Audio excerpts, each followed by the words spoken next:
بسم الله الرحمن الرحيم.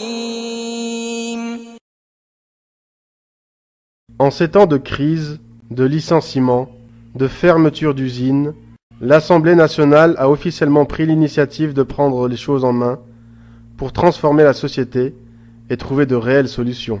Elle a décidé d'ouvrir une commission sur le voile intégral. Pour ceci, les députés ont placé à la tête de cette commission d'enquête un homme impartial et objectif, M. André Guérin. Des femmes qui portent le burqa, qui sont dans des prisons complètes de tissus à Vénissieux de plus en plus, mais je le sais dans la région lyonnaise, dans la région parisienne, dans la région lilloise, et même on m'a dit dans certaines communes rurales où l'on voit cette situation se développer.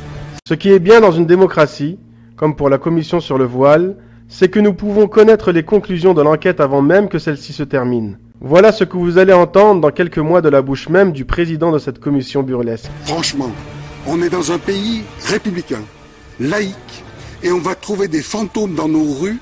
Et voilà ce que vous allez entendre par le président de la République, chantre de la dignité humaine. Elle ne sera pas le bienvenu sur le territoire de la République française. Nous ne pouvons pas accepter dans notre pays des femmes prisonnières derrière un grillage, coupées de toute vie sociale, privées de toute identité. Ce n'est pas l'idée que la République française se fait de la dignité de la femme. Alors, chères sœurs, préparez-vous à ce qu'on vous enlève la liberté de vous habiller comme vous le souhaitez, au nom de la célèbre cause, celle de la défense de la dignité de la femme. Pour ce qui est de Dalil Boubaker, il joue son poste pleinement et a déjà choisi son camp depuis bien des années. En effet, on peut affirmer pour notre part que, premièrement, du point de vue religieux, ni la burqa, ni le niqab, qui sont les mêmes termes, ou voiles intégraux, ne sont des prescriptions religieuses de l'islam. Et pourquoi donc ne fait-il pas partie de l'islam? Monsieur le Président de la République, Nicolas Sarkozy, a affirmé fermement le 22 juin 2009 devant le Congrès du Parlement réuni à Versailles, je cite brièvement, « Le problème de la burqa n'est pas un problème religieux, c'est un problème de liberté et de dignité de la personne.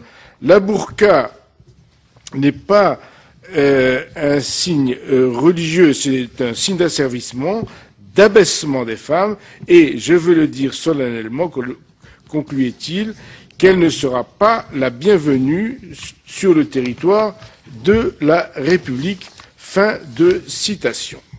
Pour vous prouver que le voile islamique intégral fait bien partie de l'islam, voici quelques preuves. Dans le Coran, notre Seigneur nous dit en parlant des femmes du prophète: وَإِذَا سَأَلْتُمُوهُنَّ مَتَاعًا فَاسْأَلُوهُنَّ مِنْ وَرَاءِ حِجَابٍ. Et la parole d'Allah, le Très-Haut, prescrivant le voile à toutes les femmes.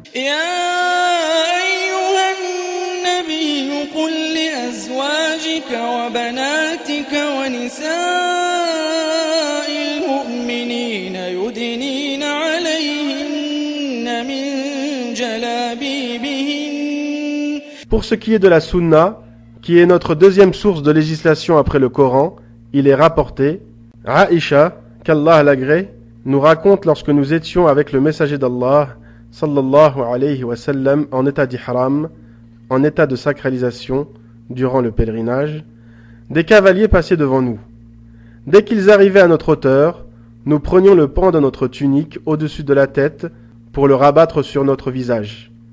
Et dès qu'ils étaient passés, nous pouvions découvrir notre visage. Rapporté par Ahmed, Abu Daoud et Ibn Majah. Aussi, le prophète sallallahu alayhi wa sallam a dit que la femme ne porte ni niqab ni gants en état de sacralisation. Ce hadith est rapporté par Al-Bukhari et par Muslim. Ce hadith prouve bien que le niqab, voile du visage excepté les yeux, était connu et légiféré au temps du prophète sallallahu alayhi wa sallam. Quel grand mensonge de prétendre le contraire, et bien d'autres preuves nous prouvent son appartenance à l'islam.